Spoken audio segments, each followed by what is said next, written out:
सुजान शाह इस वक्त कमरे में दाखिल हुआ तो उसके चेहरे पर गुस्सा छाया हुआ था। इस वक्त उसके चेहरे के हाव भाव इतने सख्त थे कि वो हर किसी से नाराज दिखाई दे रहा था। उसका बस नहीं चल रहा था कि वो सामने बैठी हुई लड़की को जान से मार दे। न जाने लोग किसी की बसी बसाई जिंदगी में जहर घोलने के बाद अपने घरों की बुनियादें कैसे रख लेते हैं। और छटांग भर की लड़की ने उसे इस हरकत की उम्मीद नहीं थी। जो कुछ इस वक्त हो चुका था वो उसके लिए किसी अनहोनी से कम नहीं हो सकता था। सामने बैठी हुई लड़की ने भी कभी इस बारे में नहीं सोचा था। एक बार फिर उसे अपने बेड पर दुल्हन के रूप में देखकर उसके तन बदन में आग लगी थी। अंदर आते ही उसने उसकी तरफ देखकर एक गहरा तंज किया था, जिसे भांपते हुए उसने अपनी डरी हुई नज़रों से सुजान शाह को देखा। आंखों में आंसू जगमगा रहे थे। तुम्हें शर्म नहीं आती? अपने ही टीचर के साथ शादी की? हामी भरते हुए तुम्हें जरा भी शर्म ना आई? वो तंजिया कहते हुए उससे पूछ रहा था, जबकि वो बस उसके चेहरे को देख रही थी। वो उसका टीचर था और इस हैसियत से भी उस पर अच्छा खासा रौब रखता था। इसके अलावा भी उसकी पर्सनालिटी और उसके बोलने का अंदाज इतना डरा देने वाला था कि वो चाहने के बावजूद भी उसे कोई जवाब न दे सकी। उसने उसे बाजू से पकड़ते हुए अपने बेड से नीचे उतार दिया, जबकि वो डरते हुए उसके बिल्कुल सामने खड़ी थी। तुम जैसी लड़कियों को हर किसी के जज्बात के साथ खेलने की आदत होती है। अपने 2 टके के जज्बात के लिए तुमने मेरी ज़िंदगी को बर्बाद कर दिया। वो गुस्से से उस पर दहाड़ रहा था, ये जाने बगैर कि उसके ये शब्द उसके दिल पर बिजली की तरह गिर रहे होंगे। ऐसा ऐसा मेरा हरगिज कोई इरादा नहीं था। उसने अपने होंठ खोलते हुए पहली बार उसे एहसास दिलाना चाहा, जब उसने उसका मुंह जोर से दबोचते हुए उसे खामोश करवा दिया। तुमने सिर्फ सुजान शाह की नरमी को देखा है और अब उसकी नरमी से नाजायज़ फ़ायदा उठाया है तुमने। अब मैं तुम्हें बताऊंगा कि मेरा असली रूप क्या है। तुम सारी ज़िंदगी पनाह मांगोगी कि तुम्हारे दिल में किसके लिए जज्बात मचले, और तुम उसकी ज़िंदगी में दखलंदाज करने का क्या अंजाम भुगतोगी। ये कहते हुए उसने कोमल को सोफे की तरफ धक्का दिया था। जाकर सोफे पर सो जाओ, मेरी तरफ से कोई उम्मीद मत लगाना, वरना तुम्हें मुझसे मोहब्बत करने की बहुत बड़ी सज़ा मिलेगी कि तुम मुझसे पनाह मांगोगी। अगर मेरे जुनून को हवा लग गई तो वो जुनून तुम पर इस तरीके से उतारूंगा कि तुम सुबह किसी को मुंह दिखाने के काबिल नहीं रहोगी। उसका अंदाज और धमकी पर अच्छा खासा उस पर असर हुआ था। वो चुपचाप सिमटकर सोफे पर लेट चुकी थी। अपनी किस्मत पर रोना आ रहा था। उसने कभी सुजान शाह को पाने की कोशिश नहीं की थी और ना ही उसे पाने के लिए दुआएं मांगी थी। वो तो बस उसके दिल में दबी हुई मोहब्बत थी, जो वो दिल ही दिल में सुजान शाह से कर रही थी। लेकिन तकदीर ने उसे सुजान शाह की झोली में डाल दिया था। वो चुपचाप आंसू बहाते हुए अपने अतीत को सोच रही थी, जबकि वो लाइट बंद करके बेड पर लेट चुका था। सुजान शाह वो नाम था जो अपनी पर्सनालिटी, अपनी खूबसूरती की वजह से न सिर्फ पूरे कॉलेज बल्कि पूरे गांव में अपनी एक अलग ही पहचान रखता था। ये गांव काफ़ी पिछड़ा हुआ इलाका था। यहाँ के लोग लड़कियों की ज़्यादा पढ़ाई के खिलाफ थे और इस वक्त शहर और गांव के बीच बना ये कॉलेज शायद इस इलाके का एक इकलौता कॉलेज था जहाँ लड़कियाँ पढ़ाई करने के लिए आती थीं। इस वक्त सीनियर टीचर की हैसियत से इस कॉलेज में सुजान ही मौजूद था। अपने अंदाज, अपनी पर्सनालिटी की वजह से शायद वो हर स्टूडेंट का फेवरेट था। लेकिन कोमल की बात और थी। ये सच था कि वो पहले से ही किसी से जुड़ी हुई थी। उसकी मंगनी हो चुकी थी उसके पापा संजय सिंह के दोस्त के बेटे से, जो कि उनके मोहल्ले में ही 3-4 घर छोड़कर रहता था। लेकिन इसके बावजूद सर सुजान को देखते ही उसका दिल धड़क उठता। जवानी की कच्ची उम्र में उसने अपने दिल के कागज पर किसी का नाम अब तक नहीं लिखा था। अपने सच्चे एहसास और जज्बात का हकदार वो किसी को नहीं बना सकी थी। लेकिन फिर भी उसने अपनी दिलचस्पी को सर सुजान की तरफ मुड़ते देखा था और फिर धीरे धीरे वो पूरी तौर पर उसकी तरफ खिंचती चली गई थी। उसकी पसंद और एहसास का ये हाल था कि क्लासरूम में भी जब भी सर सुजान उसकी तरफ ध्यान देते तो वह बेख्तियार ही अपने आसपास को भुलाकर बस एकटक उनकी ओर देखती रहती। उनके बुलाने पर उसके गाल बिना किसी वजह के ही दहक उठते और वो खुद भी अजीबोगरीब नज़रों से उसे देखते। वो आंखों में ऐसी मदहोशी और चमक लेकर सर सुजान को देखती थी जैसे वो उसकी टीचर नहीं बल्कि वो उसके मंगेतर हों। पहले पहल तो सुजान को ये बात अजीब लगी थी, लेकिन वो हमेशा उसे एक स्टूडेंट की तरह ट्रीट करता और यही ख्याल करता कि हो सकता है इस लड़की में कॉन्फिडेंस की कमी है और ये सब कुछ देखने पर एकदम कांप उठती है। अपने दिल में ये ख्याल आते ही वो हमेशा की तरह कोमल से बहुत ही नरमी से पेश आता और उस पर ख़ास ध्यान दिया करता था। वजह सिर्फ यही थी कि वो क्लास में बाकी सबसे कहीं पीछे न रह जाए। जो उसमें कॉन्फिडेंस की कमी है वो धीरे धीरे बहाल हो जाए, क्योंकि पढ़ाई के लिए वो अच्छी थी और काफ़ी सीरियस होकर पढ़ाई करती थी। इसी बात को वजह बनाते हुए उसकी दोस्त और उसकी क्लास की बाकी लड़कियां कभी कभी उसे छेड़ते हुए सर सुजान की बातें करती और वो बस हल्के से मुस्कुराते हुए शर्मा जाती। अब तो अपनी दोस्त और सर की तरफ से दिए गए ध्यान की वजह से वो खुद भी ख्याल करती थी शायद वो भी उसके लिए ऐसे ही एहसास रखते हैं जिन एहसास के साथ वो उन्हें देखती है। हालांकि उस वक्त तक उसके दिल में सर को अपनाने वाली बात कहीं से भी जन्म नहीं ले पाई थी। शायद ये एक नेचुरल अट्रैक्शन था या फिर कम उम्र के मुंहजोर जज्बात, लेकिन कोमल धीरे धीरे उनकी पर्सनालिटी में डूबती जा रही थी। कॉलेज जाने के लिए उसने पढ़ाई से ज़्यादा सर सुजान को अपनी दिलचस्पी का टॉपिक बना लिया था और उसके लिए ये बात कोई मायने नहीं रखती थी कि सर सुजान न सिर्फ शादीशुदा हैं बल्कि अपनी बीवी से बेहद मोहब्बत भी करते हैं। उनकी उम्र के बीच भी अच्छा खासा फ़र्क था। कोमल की मंगनी भी 6 महीने पहले हो चुकी थी उसके ही मोहल्ले में, लेकिन उसकी सास बहुत ज़्यादा तेज तर्रार थी। लेकिन विक्रम एक अच्छा लड़का था, लेकिन इस सब के बावजूद वो अपनी माँ की बात इस हद तक मानता था कि अगर वो उसे कहती दिन है तो वो रात को भी दिन समझ लेता। उसकी माँ ने उस पर हुक्म सुना रखा था कि विक्रम शादी से पहले न उससे मिल सकता है और ना ही उससे किसी तरह का कांटेक्ट कर सकता है। और विक्रम के लिए ये बात हुक्म का स्थान रखती थी। वो कभी भी अपनी माँ की अवहेलना नहीं कर सकता था, इसलिए उसने कोमल से किसी भी तरह का मेलजोल नहीं बढ़ाया था। हालांकि कोमल का कितना मन था, मंगनी के बाद तो लड़के लड़कियां एक दूसरे से बातें करने के लिए बेकरार रहते हैं और फिर उनका तो घर एक ही मोहल्ले में था। चाहकर भी वो एक दूसरे से ना बातें कर सकते थे और ना ही मिल सकते थे। और फिर यहीं पर कोमल ने अपना दिल महसूस लिया था। विक्रम के लिए पनपते जज्बात बहीं के बहीं दम तोड़ चुके थे। दिन इसी तरह गुजरते जा रहे थे और दिन ब दिन सुजान की तरफ खींचती जा रही थी, जब तक कि वो मनहूस दिन उनकी ज़िंदगी में नहीं आया था। उसकी बदनसीबी की कहानी लिखी जानी थी उस दिन। मौसम उस दिन हद से ज़्यादा ख़राब था। सुबह कॉलेज के लिए निकलने से पहले ही उसकी माँ ने उसे रोका था कि बेटा आज कॉलेज मत जाओ, क्योंकि आज मौसम बहुत ख़राब है।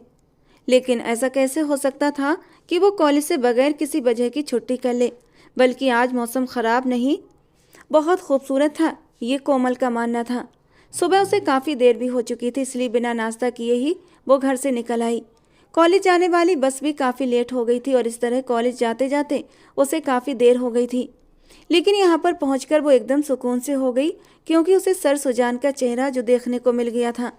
क्लास की काफ़ी लड़कियाँ छुट्टी पर थीं, बल्कि ये कहना गलत न होगा कि अपने इलाके से सिर्फ वो और उसके साथ एक उसकी सहेली अपनी क्लास में आई थी। बस यही 2 लड़कियाँ पहुँची थीं। गांव का माहौल ऐसा था कि लोग कम ही पढ़ाई की तरफ दिलचस्पी लेते थे।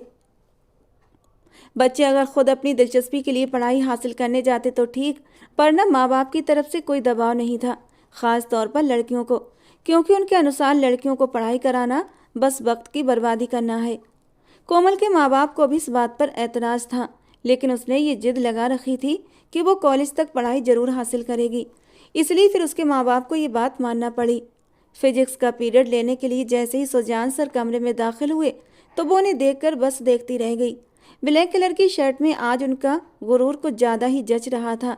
सफ़ेद रंगत पर शानदार पर्सनालिटी और चेहरे पर छाए हुए ख़ास इंप्रेशन हमेशा ही उसे खूबसूरत बना दिया करते थे और इसी लुक पर वो अपने दिलो जान से सुजान पर फिदा हो गई थी। कितनी ही देर वो बस एकटक उन्हें देखती रही, जबकि हमेशा की तरह उसके यूं देखने पर सुजान शाह ने अजीबोगरीब भाव देते हुए उसे देखा। कोमल, अपने काम पर ध्यान दो, उन्होंने बहुत ही सीरियस होते हुए कहा, लेकिन धीरे अंदाज में कहा था। वो नहीं चाहते थे क्लास की बाकी लड़कियां उनकी तरफ ध्यान दें। उनकी बात को सुनते ही कोमल शर्मिंदगी से सर झुकाकर किताब खोलकर बैठ गई। आज सर न जाने क्यों इतने गुस्से में थे, वरना वो तो कभी भी इस अंदाज में बात करने के आदी नहीं थे। पढ़ाई के मामले में वो हमेशा ही लापरवाही बरत जाती थी, ख़ास तौर पर फिजिक्स के सब्जेक्ट में, क्योंकि फिजिक्स उसे काफ़ी टफ लगती थी। बाकी पढ़ाई में अच्छी थी, बस फिजिक्स में ही मार खा जाती थी और यही बात सर सुजान को शायद गुस्सा दिला देती। आदत के अनुसार आज भी उसे न्यूमेरिकल याद नहीं थे। तुम कब अपनी फिजिक्स की तरफ ध्यान दोगी? मैं अभी यहीं मौजूद हूँ।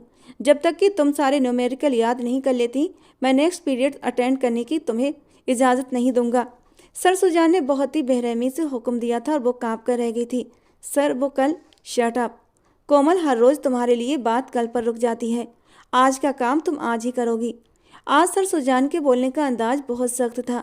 बाकी लड़कियों को उसने दूसरे पीरियड की इजाज़त दे दी, लेकिन वो अभी तक न्यूमेरिकल में फंसी हुई थी। कोशिश के बावजूद भी वो कुछ भी समझ नहीं पा रही थी, जबकि सुजान इस वक्त अपने काम में बिजी था। काफ़ी देर से वो मदद भरी नज़रों से उसे देखती रही। आज शानदार पर्सनालिटी रखने वाला ये इंसान उसके लिए जालिम और पत्थर दिल बन चुका था। वो उससे बात भी नहीं कर सकती थी कि फिजिक्स पढ़ना उसके लिए किस कदर मुश्किल काम है, जबकि उसके यही आदतें सुजान शाह को गुस्सा दिला देती। उसकी नालायकी और हठधर्मी उसे बिल्कुल पसंद नहीं थी। कॉलेज की यूनिफॉर्म में ऊंची पोनीटेल बनाए, जिससे निकलती हुई कुछ लटें उसके चेहरे को छू रही थीं। वो बेहद मासूम लग रही थी, लेकिन उसकी मासूमियत पर भी बेपरवाही छाई हुई थी। लगातार आधा घंटा गुजर गया था, लेकिन ना ही वो इंसान उसकी ओर ध्यान दे रहा था और ना ही उसे रिहाई मिली। वो काफ़ी देर पढ़ाई में मगजमारी करती रही, लेकिन उसे कुछ भी समझ ना आया। अब उसका सर चक्कर खाने लगा था। उसने सुबह से कुछ भी नहीं खाया था और इतनी सख्ती के तो वो बिल्कुल भी आदी नहीं थी। सर, मेरी तबीयत बहुत ख़राब हो रही है। उसने उठते हुए सुजान शाह की तरफ देखा। जब उसने बिजी से अंदाज में पलकें उठाकर उसकी ओर देखा और फिर दोबारा से अपने काम की तरफ ध्यान दिया। मैं आपकी ड्रामेबाजी से अच्छी तरह जानकार हूँ। चुपचाप अपना काम पूरा करो, वरना मैं आपके माँ बाप को कंप्लेंट भिजवा दूंगा। और वो ऐसा बिल्कुल भी नहीं चाहती थी।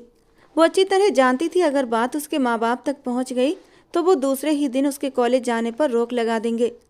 इसलिए मजबूरन चुपचाप दोबारा बैठ गई। लेकिन आधा घंटा और गुजर गया कि तब उसका सर बुरी तरह चक्कर खाया और वो कुर्सी पर ही सर टिकाते हुए होशो हवास से बेगाना हो गई। काफ़ी देर से उसकी तरफ से खामोशी छाई रही तो सुजान उसकी तरफ चौकन्ना हुआ था, लेकिन उसे कुर्सी पर सर रखे सोते देखकर उसे एक बार फिर गुस्से ने घेर लिया। कोमल, स्टैंड अप। ये क्या तरीका है? मैंने तुम्हें यहाँ पर सोने के लिए बिठाया है। सुजान शाह का गुस्से के मारे बुरा हाल था। ये लड़की कभी भी सुधरने वाली नहीं, उसने गुस्से से फ़ोन रखते हुए कहा, लेकिन उसकी तरफ से कोई भी हरकत नहीं हुई। सुजान के गुस्से की जगह अब हैरत ने ले ली थी। क्या वो सचमुच इतना बड़ा ड्रामा कर रही थी? न चाहते हुए भी वो उठा और उसके करीब चला आया। हल्के से हाथ बढ़ाकर उसके गाल का थपथपाया, लेकिन उसका सर एक तरफ को लुढ़क गया। यानी वो सच में बेहोश हो चुकी थी। वो हैरान रह गया था। कोमल, कोमल, वो उसे लगातार होश में लाने की कोशिश कर रहा था, लेकिन वो तो बेहोश हो चुकी थी। स्टाफ रूम से उसने फीमेल स्टाफ को बुला भेजा। उस लड़की की वजह से उसे शर्मिंदगी का सामना करना पड़ रहा था। लोग उसकी बात को गलत रंग दे रहे थे। जो लड़कियां पहले ही उन दोनों के बीच संबंध को गलत नज़रिए से देखती थीं, अब उनकी आंखों में साफ तौर पर शक था। यही नहीं बल्कि फीमेल स्टाफ भी उसे हैरत से देख रहा था, जैसे ये सब कुछ उसकी वजह से हुआ हो। ये लड़की कैसे बेहोश हो सकती है? आखिरकार मिस तानिया बोल पड़ी। मैं नहीं जानता मिस तानिया, मैं तो इसे न्यूमेरिकल की तैयारी के लिए यहाँ पर बिठा लिया था, क्योंकि ये पढ़ने में काफ़ी वीक होती जा रही थी। न चाहते हुए भी वो अपनी सफाई दे रहा था, लेकिन न जाने क्यों उसे मालूम हो रहा था जैसे कोई भी उसकी बातों पर यकीन नहीं करेगा। उसका बीपी काफ़ी लो था। मिस तानिया, आप ऐसा करें, आप इन्हें अस्पताल ले जाएं। वो चाहता था वो किसी फीमेल के जरिए उसे अस्पताल पहुंचा दे, लेकिन वहां पर मौजूद तमाम फीमेल स्टाफ ने उसे अस्पताल ले जाने से इनकार कर दिया। सर, माफ़ी के साथ, लेकिन आप इसे खुद ही अस्पताल लेकर जाएं, क्योंकि यहाँ के हालात अच्छे नहीं हैं और हम ये रिस्क नहीं ले सकते। वैसे भी यहाँ के लोग कितनी मुश्किल से तो अपनी बेटियों को पढ़ने भेजते हैं। अगर किसी को पता लग गया लड़की कॉलेज में बेहोश हो गई है तो कहीं लेने के देने न पड़ जाए, बात तो हमारे ही ऊपर आ जाएगी। मिस तानिया की बात सुनकर सुजान शाह गहरी सांस लेकर रह गया। घड़ी की तरफ नज़र डाली तो अब छुट्टी होने का भी टाइम हो रहा था, यानी सिम्मी उसका घर पर इंतजार कर रही होगी, लेकिन उसे यूँ बेहोश भी नहीं छोड़ सकता था। ठीक है, मैं इसे खुद ले जाता हूँ, लेकिन आप इसके माँ बाप को इन्फॉर्म कर दीजिएगा। आगे बढ़कर उसने कोमल को उठा लिया और बाहर ले आया, और उसके पीछे ही कुछ बोलती हुई निगाहों ने उसका पीछा किया था। कितनी ही लड़कियां थीं जिन्हें कोमल की किस्मत पर जलन हो रही थी।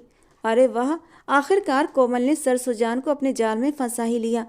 यह आखिरी सरगोशी थी जो बाहर निकलते हुए सुजान ने सुनी थी, लेकिन सर झटक कर वो गाड़ी की तरफ बढ़ गया। आजकल की लड़कियों का दिमाग हकीकत में ख़राब हो चुका है। उसे उस लड़की पर और ख़ुद पर भी गुस्सा आ रहा था। वो खुद भी इसी गांव से संबंध रखता था। गांव में पढ़ाई और संस्कार दोनों की कमी थी और लोग अभी तक पुरानी और दकियानूसी सोच को लेकर घूम रहे थे। बचपन से ही उसे इन चीज़ों से सख्त नफरत रही थी, लेकिन वो यहाँ से निकलता चला गया और उसके बाद उसने अपनी सारी ज़िंदगी शहर में गुजारी थी और शादी भी वहीं की थी। सिम्मी, जिससे वो बेपनाह मोहब्बत करता था, वो कम ही इस गांव में आया करता था और कुछ दिन के रहने के बाद वो वापस चला जाता। वो तो चाहता था हवेली के बाकी लोग भी उसके साथ शहर में रहें, लेकिन उसके पापा इस बात पर राजी नहीं थे और ना ही वो हवेली के रस्म व रिवाज और कानून को छोड़ सकता था। अब तो उसके पापा की मौत भी हो चुकी थी, लेकिन अब वो खुद भी पढ़ लिख कर हवेली वापस लौट आया था और वजह थी कि गवर्नमेंट ने उसे बहुत अच्छी सहूलियत के साथ साथ कॉलेज की जिम्मेदारी संभालने का पद दे दिया था और वो यही चाहता था कि कॉलेज के लोगों को पढ़ाई की तरफ खींचकर उन्हें एक अच्छा सभ्य नागरिक बना सके। लेकिन अब उसकी ये भलाई उसी के गले पड़ रही थी। करीना जी उस वक्त किचन में खाने की तैयारियों में बिजी थी जब लॉन्च में पड़ा हुआ मोबाइल जोर जोर से बजने लगा। आज शनिवार था और आज कोमल की सास उनके घर आई हुई थी, इसलिए वो आज उनके लिए ख़ास खाने की तैयारी कर रही थी। हाथ साफ करने के बाद वो जैसे ही लॉन्च में आई, मोबाइल उठाकर कान से लगाया तो मिस तानिया की परेशान सी आवाज़ उन्हें सुनाई दी। कोमल स्कूल में बेहोश हो चुकी है, इसलिए उसे अस्पताल भिजवा दिया गया है। बेहतर है आप भी अस्पताल चली जाएं। अरे सब ठीक तो है ना? बेहोश हो गई लेकिन कैसे? उनकी बात सुनते ही वो परेशान हुई थी। इस लड़की की लापरवाही को वो अच्छी तरह जानती थी। उन्होंने कितनी जिद की थी सुबह, लेकिन उसने नाश्ते के नाम पर एक निवाला भी नहीं लिया था। वो अच्छी तरह जानती थी वो खाने पीने के मामले में कितनी लापरवाह है और इसी लापरवाही की वजह से फिर उसकी तबीयत खराब हो जाती है। लॉन्च में बैठी हुई कोमल की सास ने अजीबोगरीब अंदाज में कोमल की मां को देखा, जिन्होंने मोबाइल रखते हुए अपने पति की तरफ देखा। उन्हें बताया कि कोमल की तबीयत खराब हो गई है और वो कॉलेज में ही बेहोश हो गई थी। उसे टीचर अस्पताल लेकर गए हैं, इसलिए आप भी फौरन चलें। भगवान, क्या हो गया? बच्ची बेहोश कैसे हो गई? आदत के अनुसार कोमल की सास ने शक भरे अंदाज में आंखें चला चला कर पूछा। अरे नहीं बहन, सुबह नाश्ता करके नहीं गई थी, शायद इसीलिए बीपी लो हो गया होगा। रहने दो, जवान बच्ची है, एक दिन नाश्ता न करने से बेहोश हो गई। भाई हैरत है, हमारी बच्चियां तो 2-2 वक्त तक खाना नहीं खाती, लेकिन मजाल है जो कभी बुखार भी हुआ हो। संजय जी उठकर बाहर चले गए थे कि टैक्सी का इंतजाम कर सकें, जबकि कोमल की होने वाली सांस की बड़बड़ाहट शुरू हो चुकी थी। करीना जी को इसी बात का खतरा था। वो जानती थी वो हमदर्दी से ज़्यादा अपने बेटे की होने वाली पत्नी पर नज़र रखती हैं। वो तो पहले ही इस बात के खिलाफ थी। कोमल का कॉलेज में एडमिशन करवा दिया गया था। जब बच्ची को पढ़ने से कोई लगाव नहीं था तो फिर उसे घरदारी सिखाकर हमारे हवाले करो ताकि वो घर बसाए। लेकिन करीना जी अपनी इकलौती बेटी के लिए फिक्रमंद थी। वो चाहती थी वो कुछ ना कुछ पढ़ लिख जाए, वरना कल उसकी सास ही उसकी ननद से उसकी मुकाबलाबाजी करेंगी। बहना पैसे परेशान हो रही हैं, बच्ची है, कहीं कोई बड़ी परेशानी न हो जाए। चले चलकर देखते हैं। संजय जी के साथ साथ कोमल की सास और करीना जी भी गाड़ी में आकर बैठ गई थीं। वो कैसे ये मौका जाने दे सकती थीं? अस्पताल में दाखिल होते ही करीना जी के तो हाथ पैर फूल गए थे, जबकि सुजान शाह की पर्सनालिटी देखते ही कोमल की सास की आंखों में शक के भाव उभरने लगे थे। उन्हें अस्पताल में आता देखकर वो खामोशी से सर झुकाकर एक तरफ को खड़ा हो गया था। अच्छा किया आप लोग आ गए। मैंने हॉस्पिटल में कोमल को एडमिट करवा दिया है, अब वो बिल्कुल ठीक है। दरअसल उसका बीपी लो हो गया था। अपनी तरफ से सफाई देते हुए उसने इजाज़त मांगती नज़रों से उन लोगों को देखा था। अब उसके माँ बाप यहाँ पर मौजूद थे तो फिर उसकी कोई ज़रूरत नहीं बनती थी, और वैसे भी अब कोमल बिल्कुल ठीक थी। बेटा तुम वहाँ पर क्या करते हो? कोमल की सास ने एक बार सवालिया नज़रों से सुजान शाह को देखते हुए पूछा। आंटी मैं वहाँ पर टीचर हूँ, उसने आराम से जवाब दिया। तो उन्होंने अपनी आईब्रो इधर उधर घुमाई। तुम्हारे कॉलेज में तो सिर्फ लड़कियाँ पढ़ती हैं ना? उन्होंने एक नज़र संजय जी को देखा और संजय जी ने सर झुका लिया। अपनी समदन के इस रवैये की वजह से वो हमेशा ही शर्मिंदगी का शिकार होते थे। जी ज़्यादातर फीमेल टीचर ही हैं, बस मैं ही मेल हूँ। सुजान को खुद भी अजीब लग रहा था उनके इतने सवालों के जवाब देना। कैसा ज़माना आ गया है, इसीलिए तो हम लड़कियों के पढ़ने के हक में नहीं। अरे भाई कल कला को जवानी के जोश में आकर बहक जाएं तो नाक कटवा दें। लेकिन ये कहकर हमारा दिमाग भी ख़राब कर दिया गया है कि इस कॉलेज में सिर्फ फीमेल टीचर ही हैं, इसलिए अपनी बच्चियों को यहाँ पढ़ने के लिए भेजें। अगर फीमेल टीचर हैं तो फिर तुम मेल टीचर उस कॉलेज में क्या कर रहे हो? वो इधर उधर देखते हुए लगातार जोर जोर से बोल रही थी। क्या मतलब है आपका? मैं समझा नहीं। सुजान शाह को उनकी बात अच्छी खासी बुरी लगी थी। मतलब क्या होना है बेटा? आजकल जो यूनिवर्सिटी में जो कुछ हो रहा है हम अच्छी तरह जानते हैं। इसीलिए तो हम अपनी बच्चियों को इन लड़कों के साथ खुल्लम खुल्ला पढ़ाने के हक में नहीं हैं। लेकिन सरकार की तरफ से ये कहकर कॉलेज खुलवा दिया गया कि यहाँ सिर्फ और सिर्फ लड़कियाँ होंगी और फीमेल टीचर होंगी। लेकिन अब तुम। ये कहते कहते उन्होंने आंखें नचा नचा कर सुजान शाह को ऊपर से नीचे तक देखा था। आंटी जी, आप मुझ पर इल्ज़ाम लगा रही हैं। उसके शब्दों में हैरत थी। तब संजय जी और करीना जी ने बेचैनी से पहलू बदला, जबकि कोमल की सास तो गुस्से के मारे फट पड़ी थीं। अरे इल्ज़ाम नहीं लगा रही, मैं तो पूरे यकीन से कह रही हूँ। आजकल तुम्हारे जैसे टीचर ही बच्चियों के साथ गलत तरीके से पेश आते हैं और उन्हें बदनाम करके रख देते हैं, और फिर उसके बाद अच्छे बनकर हम जैसे लोगों को बेवकूफ़ बनाते हैं। हैरत के साथ साथ सुजान शाह को गुस्सा भी आने लगा था। इतनी बातें तो वो किसी की भी बर्दाश्त नहीं कर सकता था। आपको ज़रूर कोई गलतफहमी हुई है। मैं ऐसा नहीं हूँ और ना ही मैं यहाँ पर इन कामों के लिए आया हूँ। मेरा मकसद सिर्फ और सिर्फ इन बच्चों को पढ़ाना है ताकि इनके साथ इनका फ्यूचर भी बन सके और आगे चलकर ये अपने पैरों पर खड़े हो सकें। सुजान शाह का गुस्से से बुरा हाल था। आसपास के लोग भी अब उनकी तरफ ध्यान देने लगे थे। वो इंसान अपनी मेहनत के बलबूते पर इस जगह तक पहुंचा था कि वो कोई भी अच्छी जॉब डिजर्व करता था, लेकिन उसने अपने इलाके के बैकवर्ड लोगों के दिमाग को थोड़ा सा साफ करने के बारे में सोचा था और आज उसे ये सिला मिल रहा था। लोग उसे शक भरी नज़रों से देख रहे थे। संजय जी खुद शर्मिंदगी से इधर उधर देखते हुए परेशान हो रहे थे। सुजान शाह खुद एक इज्जतदार आदमी था और हमेशा लोगों ने उसकी इज्जत ही की थी, लेकिन आज छटांग भर की लड़की की वजह से उसे कितनी अजीबोगरीब बातें सुनने को मिली थीं। हॉस्पिटल से बाहर आया लेकिन अब भी उसके चेहरे पर गुस्से के हाव भाव थे। बहन जी, आपको सोच समझकर बात करनी चाहिए। आखिरकार संजय जी से रुका न गया तो वो थोड़े सख्त अंदाज में बोले थे। बस कर दो संजय जी, और कितना अपनी बेटी को सर पर चढ़ाओगे? तुम्हारी पत्नी ने ही उसे बिगाड़ कर रख दिया है। लेकिन मैं अच्छी तरह जानती हूँ आजकल की लड़कियों की आदत को। बहन जी, कैसी बातें कर रही हैं आप? आप जानती हैं कि कोमल ऐसी नहीं है। बचपन से वो आपके सामने खेल कूद कर बड़ी हुई है, और कोमल और आपका बेटा विक्रम दोनों एक दूसरे को कितनी अच्छी तरह से जानते हैं। हाँ हाँ, विक्रम की वजह से ही मजबूर हूँ जो आपकी बेटी से रिश्ता जोड़ा था, वरना ऐसी कैरेक्टर लूज लड़की। बस कर दें बहन जी, मेरी बेटी पर यूँ कीचड़ मत उछालें। करीना जी को अब अपनी बेटी के किरदार पर यूँ कीचड़ उछालने पर गुस्सा आया था। वो लोग इस वक्त कमरे में थे। कोमल से ज़्यादा उन्हें एक दूसरे के साथ लड़ने से फुर्सत नहीं मिल रही थी। कोमल अभी तक बेहोशी में थी और करीना जी उसके सिरहाने बैठी उसका सर सहला रही थीं, और फिर धीरे धीरे उसे होश आने लगा था। उन लोगों की बातों और लड़ाई की वो समझ नहीं पा रही थी कि आखिर वजह क्या है। वो तो उस वक्त क्लास में थी और सर सुजान उसके पास थे, और उसके बाद उसे कुछ याद नहीं आ रहा था। खैर, उसने सुकून से आंखें मूंद ली थी। इस वक्त उसके सर में तेज दर्द हो रहा था। चलो सब रहने दो, हम कोमल से ही पूछ लेते हैं। तुम बताओ बेटा, तुम्हारे साथ क्या हुआ था? उसकी सास उसके सिरहाने खड़ी उससे पूछ रही थी। मुझे नहीं पता आंटी जी, मैं उस वक्त सर सुजान की क्लास में थी और इससे ज़्यादा उन्होंने सुना ही नहीं था। देखा, मैं ना कहती थी। मुझे इसकी शक्ल से ही मालूम हो रहा था कि ये पढ़े लिखे शक्ल सूरत वाले टीचर इस किरदार के मालिक होते हैं। बस कर दें बहन जी, अब छोड़ दें इस बात को। हमारी भी इज्जत है और हमें लोगों में रुस्वा मत करें। संजय जी ने काफ़ी ऊंची आवाज़ में कहा तो कोमल की सास एकदम खामोश हो गई। अब अपनी बेटी के लिए तुम हमसे इस अंदाज में बात करोगे संजय जी? भूल गए मेरे पति के तुम लोगों पर कितने एहसान थे।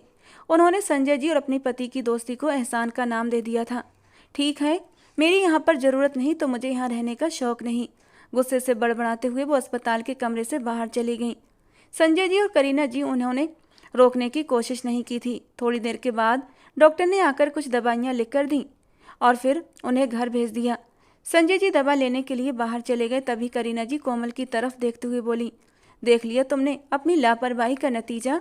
अब तुम्हारी वजह से तुम्हारे पापा को कितनी बातें सुननी पड़ी हैं। लोग तरह तरह की बातें बना रहे हैं। उनकी आंखों में आंसू थे। अपने पति के चेहरे पर शर्मिंदगी देखते हुए उनका दिल बुरी तरह दुखा था, और इससे बढ़कर ये बात कि वो जानती थी विक्रम भी वही बात करेगा जो उसकी माँ उसे कहेगी। वो अपनी माँ की ज़बान ही बोलता था, और इसके बाद ये कोमल के लिए किस कदर मुश्किलों का कारण बन सकता है उन्हें अच्छी तरह अंदाजा था। कोमल को अपनी माँ की बातों से छलकती हुई नाराजगी साफ महसूस हो रही थी। उसका अपना दिल भी अजीबोगरीब वहम का शिकार था। न जाने अब उसके साथ क्या होता। उन्हें कितनी बातें सुननी पड़ी होंगी। दर्द से सोचते हुए उसने अपनी आंखें मूंद लीं। वैसे तो ये एक छोटा सा हादसा था, लेकिन उसकी ज़िंदगी पर इतना गहरा असर रखता था, वो सोच भी नहीं सकती थी। शाम तक उसे डिस्चार्ज कर दिया गया था और वो घर वापस आ गई। तब तक सब कुछ शांत हो चुका था, जब तक कि दूसरा दिन नहीं आया। उस दिन भी कोमल की सास अपने बेटे विक्रम के साथ उनके घर चली आई थी। विक्रम भी अपनी माँ की तरह शक भरी नज़रों से कोमल को देख रहा था। कमरे में आज पहली बार वो कोमल के पास अकेला बैठा था। मुझे बताओ कोमल, तुम्हारा उस सर के साथ क्या रिश्ता है? ये वो सवाल था जिस पर उसने आंसू भरी नज़रों से विक्रम को देखा था। ये सच था कि विक्रम भी अच्छी शक्ल सूरत रखता था, लेकिन ये पुरानी सोच किसी भी तरह उसके दिमाग से निकलने वाली नहीं थी। ऐसा कुछ नहीं था विक्रम, बस मेरी तबीयत ख़राब हो गई थी और वो मुझे हॉस्पिटल लेकर गए थे। लेकिन तुम्हारे बारे में गांव में और भी बातें मशहूर हो रही हैं कि तुम उन्हें पसंद करती हो, उनके आगे पीछे घूमती हो, और तुम्हारी ही क्लास की लड़कियां ये बातें अपने घरों में आकर तुम्हारी मोहब्बत और अय्याशियों के किस्से सुना रही हैं। विक्रम की बात से उसके बोलने का अंदाज उसे कड़वा लगा था। आज पहली बार वो उसके सामने होकर बात कर रहा था, और वो भी इस अंदाज में। कोमल को बहुत बुरा लगा था। तुम सिर्फ और सिर्फ अपनी माँ की बात बोल रहे हो, वरना तुम्हारा उन लड़कियों से क्या संबंध? तुमने तो वही सुना जो तुम्हें सुनाया गया है, उसने हिम्मत की और विक्रम के सामने कह दिया, जबकि वो गुस्से से उसे देखकर बोला, हाँ, तुम अपनी बात को छुपाने के लिए मेरी माँ पर इल्ज़ाम लगा रही हो। मेरी बात से तुम्हारा क्या मतलब है? तुम मुझ पर कैसे इल्ज़ाम लगा सकते हो? वो भी बिना देखे, बिना किसी सबूत के। पहले अपने गिरेबान में झांक लो विक्रम। मैंने आज तक तुमसे तुम्हारी हकीकत के बारे में नहीं पूछा कि तुम्हारी कोई गर्लफ्रेंड है या नहीं, और ना ही तुम मुझ पर अभी इतना हक रखते हो। उसे विक्रम की बात सुनते हुए गुस्सा आया था। अंदर ही अंदर उसे दुख ने भी घेर लिया था। ये सच था, वो अंदर ही अंदर सुजान को पसंद करती थी, लेकिन उसने अपनी पसंद को इस हद तक बढ़ने नहीं दिया था कि वो सुजान शाह के साथ अपनी इज्जत को भी खराब करे।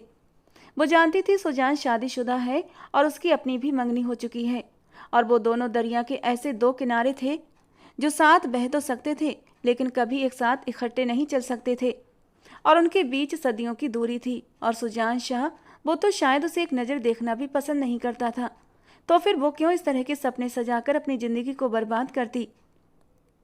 विक्रम के साथ ज़िंदगी गुजारना और रिश्ता बनाए रखना उसके माँ बाप की मर्जी से तय हुआ था, लेकिन अब वो इस रिश्ते को दिल से निभा रही थी, और विक्रम से उसे कोई शिकायत भी नहीं थी। लेकिन आज विक्रम का ये रवैया उसके लिए तकलीफ का कारण बन रहा था।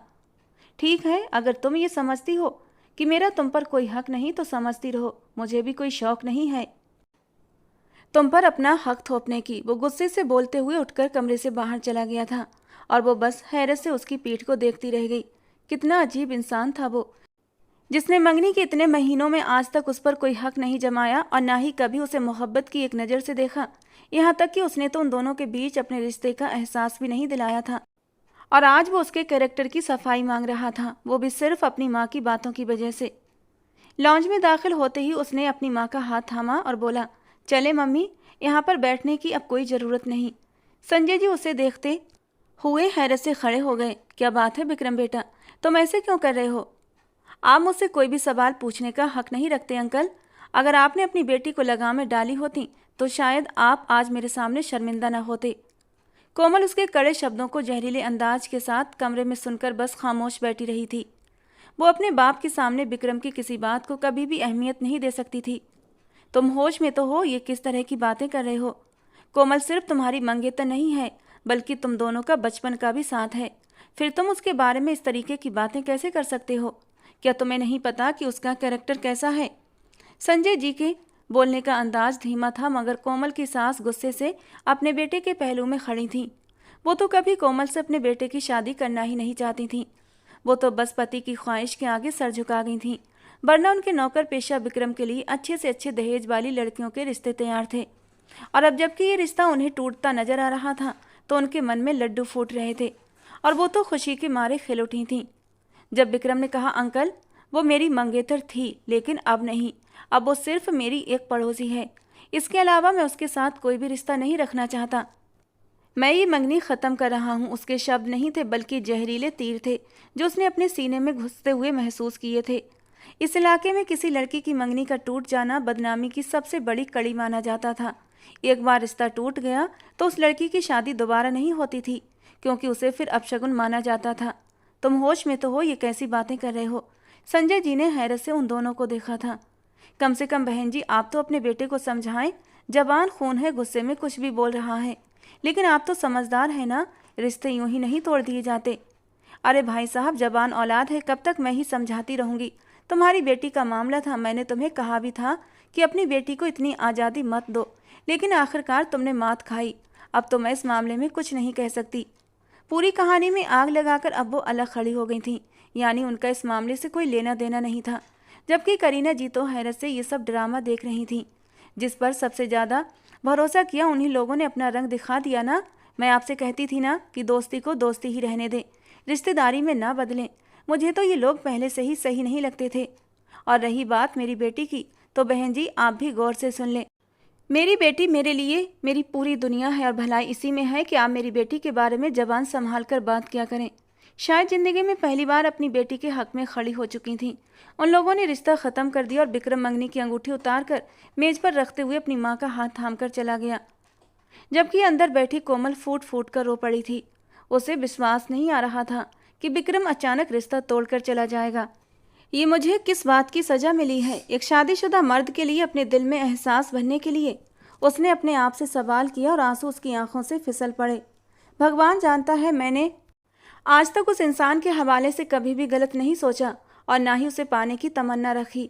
बस ये आंखें खताबार हैं जो मैं उसको देखा करती थी। मेरी इन आंखों पर, मेरे दिल के एहसास पर मेरा काबू नहीं होता। लेकिन अब उसकी ज़िंदगी पूरे तौर पर दूसरों के रहमो करम पर गुजर जानी थी, और वो इस इलाके की रिवायतों और लोगों के दिमाग को अच्छी तरह जानती थी। वो जानती थी लोग उसे किसी भी सूरत अब जीने नहीं देंगे। शाम तक वो अपने कमरे में ही रही। घर में एकदम उदास भरा माहौल हो गया था। कोमल घर में सबसे बड़ी थी। उसके बाद उसके दो छोटे भाई थे जो जुड़वा थे। अपने माँ बाप की लाडली और बड़ी बेटी आज सिर्फ 20 साल की उम्र में अपनी किस्मत को लेकर रो रही थी। उसे अंदाज़ा भी नहीं था कि ये सब कुछ हो जाएगा। विक्रम से उसे कोई दिली लगाव तो नहीं था, लेकिन फिर भी एक रिश्ता तो था ही, और वो नहीं चाहती थी ये रिश्ता इस तरह टूटे। वो जानती थी कैरेक्टर पर लगे दाग बाप की इज्जत को तहस नहस करके रख देते हैं, और बिल्कुल ऐसा ही हुआ। इलाके के हर औरत मर्द की जबान पर अब यही कहानी थी कि सुजान शाह की वजह से कोमल की मंगनी टूट गई। उसकी सास ने तो बढ़ा चढ़ाकर इस बात को पूरे इलाके में फैला दिया था। उसके बाप ने तो अब घर से निकलना ही छोड़ दिया था, और इस तरह उसका कॉलेज जाना भी छूट गया था। उसकी माँ ने तो जिद भी की थी, लेकिन वो अब कॉलेज नहीं जाना चाहती थी। वो एक बार फिर उस इंसान को सामने देखकर खुद के ऊपर से कंट्रोल खोना नहीं चाहती थी। सुजान शाह को भी उसकी वजह से काफ़ी जिल्लत का सामना करना पड़ा था। कॉलेज में भी उसकी रेपुटेशन पर अच्छा खासा असर पड़ा था, और कॉलेज में कोमल की गैर हाजिरी इस बात को और भी बढ़ा चढ़ाकर बयान कर रही थी। उसे शर्मिंदगी के साथ साथ गुस्सा भी आ रहा था। ये बात अब उसके घर तक पहुंच चुकी थी, और इस तरह उसकी रेपुटेशन पर काफ़ी असर पड़ रहा था। उसकी पत्नी सिम्मी उसके किरदार पर वैसे ही शक करती थी। वो तो पहले भी उस पर बिल्कुल भी भरोसा नहीं करती थी, और अब उसने आगे इस बात को और भी फसाद की जड़ बना दिया था। उस दिन भी वो थका हारा कॉलेज से घर आया तो सिम्मी ने पूरा घर सर पर उठा लिया था। मैं सोच भी नहीं सकती तुम जाकर लड़कियों के साथ ये गुल खिलाओगे। मैं तुम्हें पहले ही कहा था कि हम शहर में सेटल रहते हैं, लेकिन शायद तुम्हें इसी वजह से इस गांव के इलाके में रहने का शौक सवार था। सुजान ने गुस्से और हैरत से सिम्मी की ओर देखा। तुम जानती भी हो क्या कह रही हो? ये सच था कि सिम्मी की खूबसूरती ने उसे सिम्मी की मोहब्बत में पूरी तौर पर डुबोकर रखा था, लेकिन उसकी जबान ने उसे दूर करने की कोई कसर नहीं छोड़ी थी। वो हर वक्त तो आग उगलती रहती थी, और वजह थी कि शादी के 3 साल बाद भी वो माँ नहीं बन पाई थी, और शायद हीन भावना का शिकार होकर वो अपना गुस्सा सुजान शाह पर निकालती थी। मैं हर बात गंगा से पूछ चुकी हूँ, और उसने मुझे सब कुछ सच बता दिया है। पूरे इलाके में ये बात फैली हुई है। उसने एक बार फिर चीख कर कहा तो सुजान ने हैरत से उसकी ओर देखा। तुम घर की नौकरानी पर यकीन कर रही हो, लेकिन तुम्हें मुझ पर भरोसा नहीं? इससे पहले कि उनके बीच की बहस और ज़्यादा बढ़ती, कमरे का दरवाज़ा खुला और आराधना जी अंदर दाखिल हुई थी। उन दोनों की चीख पुकार की आवाज़ घर के माहौल को ख़राब कर रही थी।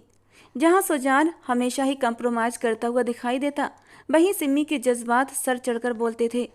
वो इस वहम में पड़ चुकी थी कि 3 साल में औलाद न होने की वजह से शायद सुजान बाहर की लड़कियों में इंटरेस्ट लेना शुरू कर चुका है। आराधना जी को कमरे में दाखिल होता देखकर दोनों खामोश हो गए। ये सब कुछ क्या हो रहा है सुजान? वैसे तो उन्हें इस तरह बहू बेटे के कमरे में नहीं आना चाहिए था, ये उनका पर्सनल मामला था। लेकिन अब आराधना जी तंग आ चुकी थीं। ममा कुछ नहीं, बस। इससे पहले सुजान कोई और जवाब देता, सिम्मी बीच में बोल पड़ी। सॉरी टू से आंटी, बट आपको हमारे मामले में बोलने की ज़रूरत नहीं है। आराधना जी को उससे यही उम्मीद थी, इसलिए गुस्से से उसकी तरफ देखते हुए वो उसी की टक्कर में उसे जवाब दे गई। मैं तुमसे बात नहीं कर रही, अपने बेटे से बात कर रही हूँ। और भलाई इसी में है कि जब मैं अपने बेटे से बात करूँ तो तुम बीच में मत बोला करो। आराधना जी की बात सुनकर वो और गुस्से से भर गई। इस घर में नौकर भी होते हैं और बेहतर है तुम दोनों अपने मामलों को धीरे आवाज़ में सुलझा लिया करो। वापसी के लिए पलटने से पहले उन्होंने सुजान को अपने कमरे में आने के लिए कहा था और फिर वो दरवाजे से बाहर निकलती चली गईं। सुजान ने कहर भरी नज़रों से सिमी को देखा और वो गुस्से से पैर पटकती हुई कमरे से बाहर निकल गई। वो उनके पीछे ही उनके कमरे में चला आया। वो हमेशा अपनी माँ की खामोश और सादा तबीयत की वजह से हमेशा उनकी बहुत इज्जत करता था, उनसे बहुत मोहब्बत करता था। वरना अगर कोई और औरत होती तो शायद इस वक्त तक सिम्मी को उसकी बदतमीजियों के चलते अपने घर से निकाल चुकी होती। कमरे में दाखिल होने से पहले उसने दस्तक दी, लेकिन दरवाज़ा खुला हुआ था। वो अंदर दाखिल हुआ तो आराधना जी बहुत ही प्यार से बोली, अंदर आ जाओ सुजान और मेरे पास आकर बैठो। उन्होंने उसे अपने पास बेड पर बैठने के लिए इशारा किया तो सुजान धीरे से चलता हुआ उनके पास बैठ गया। गांव से कुछ अफवाहें मुझ तक पहुंच रही हैं, मैं उन पर यकीन नहीं कर सकती और मैं तुमसे सवाल जवाब भी नहीं चाहती। लेकिन बेटा, ये हमारी इज्जत के खिलाफ बात है। उनके नरम अंदाज ने हमेशा की तरह उसे सुकून दिया था। आगे बढ़ते हुए उसने अपनी माँ की गोद में सर रख दिया और माँ की गोद में सर रखते ही सुजान को ऐसा महसूस हुआ जैसे सदियों की थकावट दूर हो गई हो। उन्होंने हमेशा की तरह नरमी से उसके बालों में उंगलियां चलानी शुरू कर दी। वो उनका लाडला बेटा था, वो उसके नेचर को जानती थीं। क्या आपको अपने बेटे पर भरोसा नहीं? मैं यहाँ पर ये सब कुछ करने के लिए नहीं आया। वो अपनी बात का यकीन अपनी माँ को दिला रहा था। यकीन के साथ उसे पता था उसकी माँ उसकी बात को ज़रूर सच मानेंगी। मैं जानती हूँ सुजान, ये सच नहीं, लेकिन मैं इन लोगों की पुरानी सोच को भी जानती हूँ और मामला अब सिर्फ तुम्हारा नहीं, उस लड़की का भी है। जो भी हो, लड़की की मंगनी टूट चुकी है और सारा इल्ज़ाम तुम्हारे सर पर है। तुम्हारा नाम उस लड़की के साथ जोड़कर उसे बदनाम किया जा रहा है, तो इसमें मैं कुछ नहीं कर सकता मम्मा। मेरी कोई गलती नहीं थी। खैर, गलती तो उस लड़की की भी नहीं थी। आराधना जी ने धीरे से बेटे को याद दिलाना चाहा। उसने सर उठाकर अपनी माँ की तरफ देखा। आराधना जी जानती थीं वो सिम्मी की बिला वजह शक के बाद भी उससे बेहद मोहब्बत करता है, लेकिन इसके बावजूद भी आराधना जी चाहती थीं कि उनके बेटे की ज़िंदगी में सुकून आए, खुशियाँ आएँ, क्योंकि सिम्मी की कड़क और शक करने की आदत की वजह से सुजान कभी खुश नहीं रहता था। इसके बावजूद शादी को 3रा साल था और अब तक उसकी ज़िंदगी में औलाद की कमी थी। इसलिए वो दिल से चाहने लगी थी कि उनके बेटे की ज़िंदगी में औलाद की खुशी जन्म ले, उनका बेटा हमेशा खुश रहे। इसीलिए वो इस कोशिश में थी कि एक बार फिर वो शादी कर ले, चाहे औलाद की मजबूरी में ही सही, लेकिन शादी करना तो उसका हक था। और डॉक्टर ने साफ तौर पर कह दिया था सिम्मी कभी माँ नहीं बन सकती। वो फिर भी इस बात के हक में नहीं था कि सिम्मी पर सौतन ले आता और ना ही सिम्मी उसे इस बात की इजाज़त देती। मम्मा, आप जानती हैं ना, मैं सिम्मी से बहुत मोहब्बत करता हूँ। मैं जानती हूँ बेटा, लेकिन ये सिर्फ एक तरफा मोहब्बत है जिसे तुम निभा नहीं रहे बल्कि घसीट रहे हो। तुम उससे मोहब्बत करते हो, लेकिन क्या सिम्मी तुमसे उतनी ही मोहब्बत करती है? अपने दिल पर हाथ रखकर खुद से पूछो। उसकी माँ ने उसे आईना दिखाना चाहा, लेकिन उसके चेहरे पर झुंझलाहट फैल गई। बात सिर्फ तुम्हारी नहीं है, बात उस लड़की की भी है। हो सकता है किसी की इज्जत और किसी की ज़िंदगी में खुशियाँ लाने की वजह से भगवान तुम्हें सिम्मी की तरफ से औलाद की खुशी दिखा दे। उस रात वो चुपचाप वापस अपने कमरे में पलट आया। ये पहली बार नहीं था जब उसकी माँ ने उसकी दूसरी शादी की ख्वाहिश की थी, लेकिन वो कम से कम उस लड़की को तो अपनी ज़िंदगी में नहीं लाना चाहता था। गांव में उसके हवाले से क्या बातें हो रही थीं। उसकी मंगनी टूटने का किस्सा वो सब कुछ सुन चुका था, लेकिन फिर भी उसका दिल इस बात को स्वीकार नहीं करता था कि वो उस लड़की को अपनी पत्नी बना ले। बाप के झुके हुए कंधे और माँ की झुकी हुई नज़रें कोमल को किसी तौर बर्दाश्त नहीं हो रही थी। उसने ऐसी ज़िंदगी तो नहीं चाही थी जो उसे अब मिल रही थी। क्या उसकी एक तरफा दिल में दबी मोहब्बत का ये अंजाम होना था? उसकी आंखों से आंसू टूट कर निकले थे और ना चाहते हुए भी उसने वो कदम उठा लिया जो उसे नहीं उठाना चाहिए था। शायद मेरे मरने के बाद गांव वालों की जबानें बंद हो जाएं और मेरे माँ बाप सुकून की ज़िंदगी जी सकें, लेकिन वो नहीं जानती थी ज़िंदगी लेना या देना तो भगवान के हाथ में है। अगर वो मुश्किलें देता है तो राहें आसान भी करता है। उसने अपनी कलाई से बहते खून की धार को देखा था और धीरे धीरे बेहोश होती चली गई। छोटा सा गांव था, कोई भी बात आग की तरह फैल जाती थी और रात के 10 बजे ये खबर सुजान शाह को भी मिल चुकी थी। वो अभी सोने के लिए जाने ही वाला था जब उसके नौकर ने आकर ये खबर दी थी। पता नहीं क्यों उसका दिल एकदम अंधेरे में डूब गया था। उसने तड़प कर नौकर से पूछा था, वो ठीक तो है ना? मालिक, वो बेहोश हो गई है और बहुत ज़्यादा खून बह चुका है। उसके माँ बाप का रो रो कर बुरा हाल है। गांव के डॉक्टर ने भी जवाब दे दिया है और इस समय शहर जाने के लिए कोई सवारी भी नहीं मिल रही। और सुजान ने एक पल की देर किए बिना अपनी गाड़ी की चाबी उठाई थी और तेजी से हवेली से बाहर निकलता चला गया, जबकि पीछे से सिम्मी उसे आवाज़ें लगाती रह गई थी।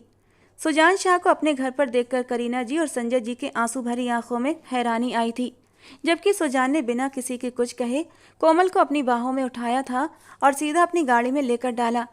आप लोग भी गाड़ी में बैठ जाइए, उसने जल्दी से करीना जी और संजय जी से कहा था। बेटी के साथ साथ वो भी पीछे सीट पर बैठ चुके थे। कोमल का सर करीना जी की गोद में रखा हुआ था। वो पूरी तरह बेहोश थी। खून बहुत ज़्यादा बह चुका था। डॉक्टर ने हालत सीरियस बताई थी, लेकिन फिर भी कोमल की जान बच गई थी। पूरी रात सुजान हॉस्पिटल में ही रहा था और कोमल के माँ बाप को तसल्ली देता रहा। सुबह 4 बजे के करीब उसे होश आया था। वो मिलने गया तो वो खाली खाली नज़रों से छत को घूर रही थी। क्योंकि तुमने ये बेवकूफ़ी, उसने गुस्से भरे अंदाज में उससे पूछा था। उसे सामने देखकर एक पल के लिए वो डर गई थी, लेकिन अगले ही पल उसने अपना मुंह फेर लिया। मैं तुमसे कुछ पूछ रहा हूँ कोमल, क्यों किया तुमने ऐसा? तुम्हें क्या लगता है कि मरने से सारी प्रॉब्लम्स ख़त्म हो जाती हैं? बल्कि ऐसा करके तुम लोगों को बोलने का और भी मौका दे रही हो। हाँ, लेकिन लोगों की ये कड़वे तीर झेलने के लिए मैं जिंदा न रहती ना। आपने मुझे नहीं बचाना चाहिए था। करीना जी उसे सब कुछ बता चुकी थी। देखो कोमल, तुम अच्छी तरह जानती हो जो भी हुआ उसमें तुम्हारी गलती नहीं थी, लेकिन हालात गलत थे सर। अगर हालात गलत न होते तो ये मेरे साथ ये सब कुछ न हुआ होता। उसकी आंखों से आंसू टूटकर तकिए में खो गए थे। वो गहरा सांस लेते हुए कमरे से बाहर चला आया और सुबह जब सुजान हवेली पहुंचा तो सिम्मी ने पूरी हवेली को सर पर उठाया हुआ था। अब तो गांव वालों की बातें मुझे सच नजर आती हैं। जरूर तुम्हारा उस लड़की के साथ कोई चक्कर है, वरना यूं उसके लिए तुम दौड़े न चले जाते और पूरी रात गुजार कर न आते। आज तुम्हें फैसला करना होगा सुजान। अगर तुम अभी और इसी वक्त ये हवेली, ये गांव और नौकरी छोड़कर मेरे साथ शहर न चले तो मैं तुम्हें हमेशा हमेशा के लिए छोड़कर चली जाऊंगी। सिम्मी जानती थी सुजान उससे कितनी मोहब्बत करता है और शायद वो अपनी मोहब्बत से उसे ब्लैकमेल करना चाहती थी। सुजान ने एक नज़र उठाकर अपनी बूढ़ी माँ को देखा था, जो उसके बाप के मरने के बाद तन्हा रह गई थी। वो कैसे उन्हें छोड़कर जा सकता था? और फिर उसने फैसला ले लिया, सिम्मी, मैं अपना गांव, अपनी माँ और अपनी हवेली को और अपने कॉलेज को छोड़कर कहीं नहीं जा रहा। अगर तुम्हें रहना है तो मेरे साथ हर हाल में रहना सीखना होगा, वरना तुम जा सकती हो। और सिम्मी ने न आओ देखा न ताओ अपना बैग उठाकर अपनी माँ के घर चली गई थी और तीसरे दिन ही उसने तलाक के नोटिस सुजान के पास भेज दिए, जिन्हें हाथ में पकड़े सुजान हैरान रह गया था। उसे सिम्मी से ये उम्मीद हरगिज न थी, लेकिन शायद अब किस्मत को भी यही मंजूर था। कोमल की खुदकुशी की कोशिश ने गांव वालों की जबानों को और भी आज़ादी दे दी थी। पूरे गांव में बातें फैल रही थीं कि जरूर दोनों के बीच बात हद से आगे गुजर चुकी है। जो लड़की ने अपनी जान देने की कोशिश की, जबकि किसी का कहना था हो ना हो जरूर लड़की उम्मीद से रह गई होगी, बदनामी से बचने के लिए ये कदम उठाया था। और ये बातें सुजान शाह के कानों तक भी आ रही थीं और सुजान शाह को ये सब कुछ बर्दाश्त नहीं हो रहा था। और जब उस रात उसकी माँ उसके पास आई और फिर से कोमल का जिक्र छेड़ा तो पता नहीं क्यों वो अपनी माँ को कुछ ना कह सका, बस खामोशी से सर झुका दिया। शायद अंदर ही अंदर उसे भी कहीं इस बात की शर्मिंदगी थी कि कोमल के साथ जो कुछ भी हो रहा है कहीं ना कहीं वो भी कसूरवार है। क्या ज़रूरत थी उसे इतने घंटे अपने ऑफिस में बिठा कर रखने की? उसके बाद जब वो बेहोश हुई तो उसे अस्पताल लेकर नहीं जाना चाहिए था, बल्कि उसके माँ बाप को खबर देनी चाहिए थी। उसे लगने लगा अगर गलती मैंने की है तो उसे सुधारना भी मेरा फ़र्ज बनता है। उसने अपनी माँ को अपनी तरफ से खामोश रजामंदी दे दी थी, लेकिन उसे अंदर ही अंदर ये भी उम्मीद थी कि हो सकता है वो लड़की उसे शादी करने के लिए इनकार कर दे आखिर वो कब से कैसे आदमी से शादी करना चाहेगी जो पहले से शादीशुदा है और उससे उम्र में भी काफ़ी बड़ा है। फिर भला एक शादीशुदा मर्द की बीवी कहलाना किसे पसंद होता है। और उस दिन आराधना जी कोमल के घर में मौजूद थीं। मुझे अपने बेटे के लिए आपकी बेटी का हाथ चाहिए। जो भी है वो सिर्फ गलतफहमी की बिना पर हो चुका है, लेकिन मैं नहीं चाहती आपकी बेटी की ज़िंदगी मेरे बेटे की वजह से ख़राब हो। वो सुजान शाह की माँ थी और इस गांव की सबसे बड़ी हस्ती थी। उनकी हवेली में गांव की न जाने कितनी औरतें काम करती थीं, तो उनकी ज़मीनों पर गांव के न जाने कितने आदमी काम करते थे। और उसी हवेली की मालकिन आज उनके घर रिश्ता लेकर आई थी। ये उनके लिए बहुत बड़ी इज्जत थी। शायद सुजान शाह की पत्नी बनने के बाद ही लोगों की जबानें बंद हो सकती थीं। यही सोचकर संजय जी ने कह दिया कि वो एक बार अपनी बेटी से पूछना चाहते हैं। कोई भी फैसला उसकी रजामंदी के बगैर नहीं हो सकता। उस शाम को कमरे में मौजूद थी जब उसकी माँ उससे रजामंदी लेने आई थी, तो वो बस हक्का बक्का अपनी माँ को देखती रही। सुजान शाह की माँ हमारे घर सुजान की मर्जी से रिश्ता लेकर आई हैं। तुम भले ही उनकी दूसरी बहू बनोगी, लेकिन वो हमेशा इंसाफ पसंद औरत हैं। उन्होंने आज तक कभी किसी के साथ नाइंसाफ़ी नहीं की है। उसकी माँ ने उसे तसल्ली देते हुए अंदाज में कहा तो वो खामोश हो गई। उसके दिल में क्या कुछ नहीं आया था। किसी का घर तोड़ने की वजह क्या मैं बनूं, या फिर गांव वालों के लगाए गए इल्ज़ाम पर सच्चाई की मोहर लगा दूं। उसने गहरी खामोशी साध ली थी और उसके माँ बाप ने सुजान शाह के हक़ में फ़ैसला दे दिया। और आखिरकार उस दिन वो उसकी दुल्हन के रूप में अपने कमरे में मौजूद थी। कुछ देर बाद ही उसका सुजान शाह के साथ विवाह हो जाना था। एक ऐसी ख्वाहिश जो अपने दिल के किसी कोने में उसने खुद से भी छिपाकर पाली थी, आज वो यूं पूरी होने वाली थी। उसे विश्वास नहीं हो रहा था। वो डर भी रही थी। आज वो ख्वाहिश पूरी हो रही थी, लेकिन उसके चेहरे पर किसी तरह की खुशी के भाव नहीं थे। उसका दिल डर के मारे कांप रहा था। न जाने वो इंसान उसके साथ क्या करता, वो उसकी ज़िंदगी में किस हैसियत से दाखिल होती, और फिर वो किस तरह का उसके साथ रवैया रखता। शादी होने तक उसने एक निगाह उठाकर भी सुजान शाह की तरफ नहीं देखा था, और सुजान शाह भी सपाट चेहरा लिए बैठा था, जैसे उसे किसी के यहाँ होने या न होने से कोई फ़र्क न पड़ता हो। सुजान उसकी तरफ नज़र उठाकर भी नहीं देख रहा था, और इस वक्त उससे अंदाज़ा हो गया था ये शादी किस कदर मजबूरी में की जा रही है। आखिरकार वो शादी होने के बाद कोमल शाह बन गई थी। इस घर से विदा होते वक्त अचानक ही कितने ही आंसू पलकों से टूटकर उसके चेहरे को भिगो गए थे। दिल में कितने ही अंदेशे और डर जन्म ले रहे थे, और आखिरकार वो सारे डर सच साबित हो गए। उस इंसान ने शादी की पहली रात ही उसे बुरी तरह धिक्कार दिया था, ये कहते हुए कि तुम्हारी वजह से मेरी पत्नी मुझे छोड़कर चली गई। मैं तुमसे सिर्फ नफरत करता हूँ, और मुझसे मोहब्बत की उम्मीद भी मत रखना। अभी वो अपने ख्यालों में गुम थी और बेआवाज़ रोती जा रही थी। उसकी सिसकियों ने सुजान को भी बेचैन कर दिया था। कुछ भी हो, वो उस लड़की को रोते हुए नहीं देख सकता था। वो गुस्सा था और उसने अपना गुस्सा कोमल पर निकाल दिया था, लेकिन कसूरवार तो कोमल भी नहीं थी। वो एकदम से उठकर बैठा और साइड टेबल का लैंप ऑन कर दिया, जबकि कमरे में रोशनी होने पर कोमल ने जल्दी से अपनी आंखों पर बाजू रखा था। वो गहरा सांस लेते हुए बोला, कोमल इधर आओ मेरे पास। जबकि उसके इतनी नरमी से कहने पर कोमल को हैरत हुई थी, लेकिन वो अपनी जगह से टस से मस ना हुई। कोमल सुना नहीं, इधर आओ मेरे पास। इस बार कोमल धीरे धीरे कदमों से उसके सामने आकर खड़ी हो गई थी, और सुजान ने हाथ से पकड़कर उसे अपने बराबर बिठा लिया था। आई एम सॉरी कोमल, मुझे गुस्सा आ गया था। मैंने तुम पर गुस्सा निकाल दिया, लेकिन देखो इस तरह रोकर तो मुझे शर्मिंदा मत करो। कुछ देर पहले सुजान शाह और सुजान शाह में ज़मीन आसमान का अंतर था। उसने हैरत से सुजान शाह की ओर देखा था। सर, मुझे माफ़ कर दें जो मैंने आपकी ज़िंदगी में इस तरह तूफ़ान लेकर आई। जबकि सुजान ने एकदम से अपनी उंगलियों को उसके होंठों पर रख दिया था। सर नहीं सुजान, अब मैं तुम्हारा पति हूँ। शायद रिश्ता बदलने का एहसास था कि सुजान को वो लड़की अपने दिल के करीब महसूस हुई थी। और फिर शादी की पहली रात थी। वो खूबसूरत कमसिन लड़की जिस पर वो पूरा हक रखता था उसके पहलू में बैठी हुई थी, और उसका दिल धड़का रही थी। वो उसे कैसे इग्नोर कर सकता था। उसने अगले ही पल अपने होठों से उसके होठों को छुआ था, और मासूम कमसिन कोमल के पूरे बदन में एक सनसनी सी दौड़ गई थी। सर आप। जबकि सुजान ने खुमार भरी नज़रों से उसकी आंखों में देखते हुए कहा, अभी कहा था ना सर नहीं। जो भी हुआ उसे भूल कर हम अपनी ज़िंदगी की नई शुरुआत करना चाहते हैं। ये कहकर वो अपना चेहरा उसके बालों में छुपा गया। उसकी गर्दन पर अपने प्यार की मोहर लगाता वो उसे भी मदहोश कर गया था। कोमल ने आंखें बंद करके इस एहसास को महसूस किया था। सुजान के हाथ धीरे धीरे उसकी कमर पर लिपटते चले गए थे। सिम्मी का गम वो कुछ ही देर में भूल चुका था। शायद वो एक साये के पीछे भाग रहा था। सिम्मी उससे बदतमीजी करती, जहर भरे तीर चलाती, उसके बाद भी वो उसकी मोहब्बत का दम भरता था। लेकिन आज जब उसे कोमल की सूरत में दूसरा सहारा मिला था तो वो सिम्मी को भुला बैठा था।